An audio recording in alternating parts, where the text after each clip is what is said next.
Assalamualaikum warahmatullahi wabarakatuh.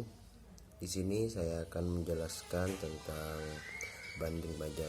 Yang pertama yaitu alasan pengajuan banding pajak. Banding pajak merupakan upaya hukum yang dilakukan apabila wajib pajak merasa tidak puas atau tidak sependapat dengan hasil surat ketetapan pajak. Dan yang kedua itu proses banding pajak ini memang baru dapat dilakukan apabila wajib pajak merasa tidak puas atas hasil pemeriksaan pajak yang diikuti terbitnya suatu surat ketetapan pajak tentang pajak terutang jadi kurang bayar, lebih bayar atau nihil. Dasar hukum banding pajak.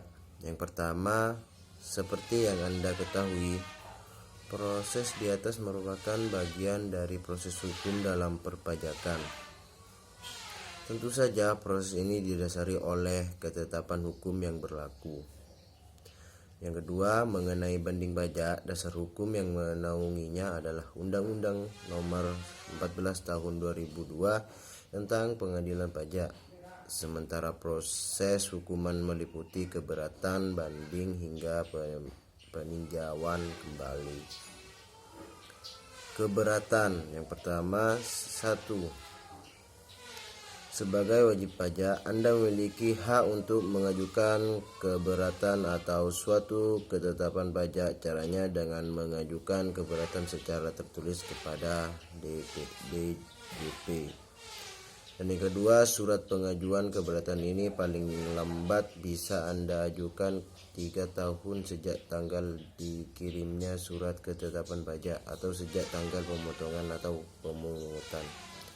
Dan yang ketiga, wajib pajak bisa melewati waktu yang telah ditetapkan asalkan wajib pajak mampu menunjukkan bahwa waktu tersebut tidak dapat dipenuhi karena keadaan atau terjadi suatu hal di luar kuasa wajib pajak.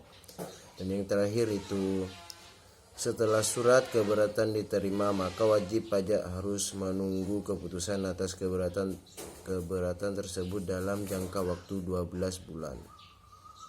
Banding pajak, seperti yang sudah disebut di awal, banding pajak baru bisa wajib pajak lakukan ke Badan Pengadilan Pajak apabila wajib pajak merasa belum puas dengan hasil atau isi surat keputusan keberatan atas keberatan yang sebelumnya sudah diajukan. Pajak tipe 1, keputusan diajukan satu surat banding. 2. Permohonan banding harus diajukan secara tertulis dalam bahasa Indonesia. Jangka waktu perbandingan surat banding adalah 3 bulan sejak keputusan keberatan diterima, kecuali ada aturan lain dalam peraturan perundang-undangan perpajakan.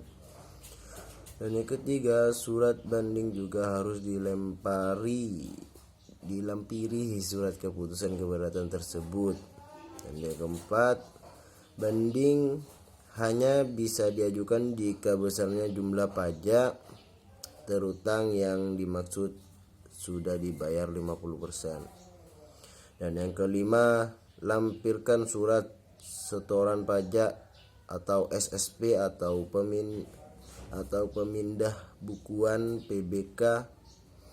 Dan yang keenam, jangan lupa untuk melengkapi data-data atau bukti pendukung seperti surat ketetapan pajak, surat permohonan keberatan, laporan keuangan, dan lainnya.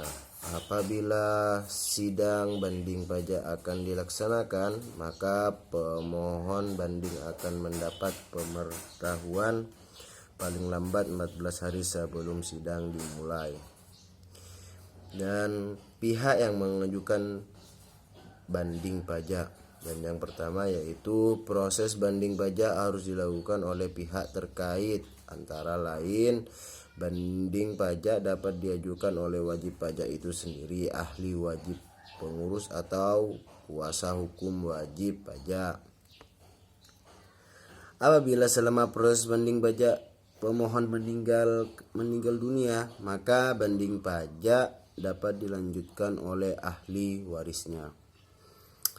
Jika selama proses banding pajak permohonan melakukan penggabungan, pemecahan, pelaburan atau pemekaran usaha, maka banding pajak bisa dilanjutkan oleh pihak yang menerima pertanggungjawaban karena terjadinya kasus tersebut.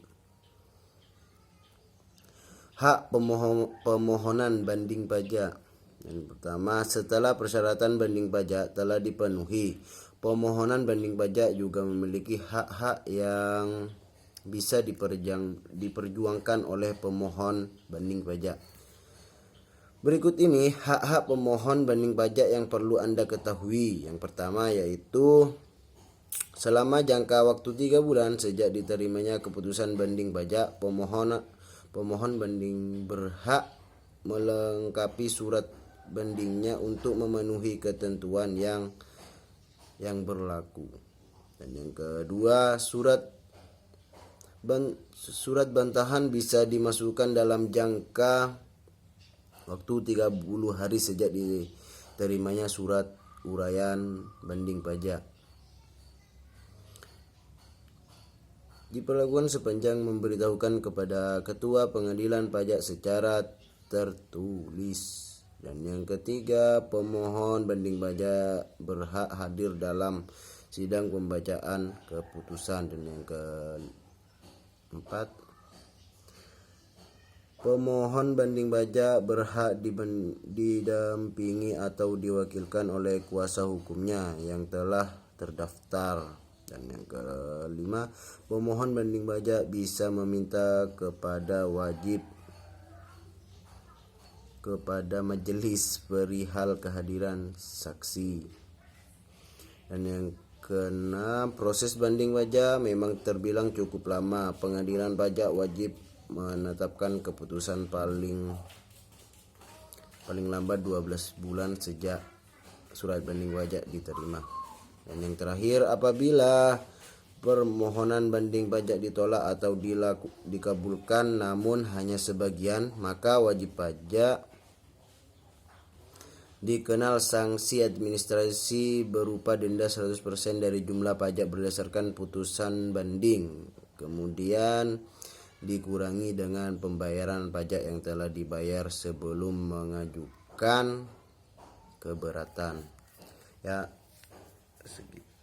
sekian dari saya, mohon maaf. Assalamualaikum warahmatullahi wabarakatuh.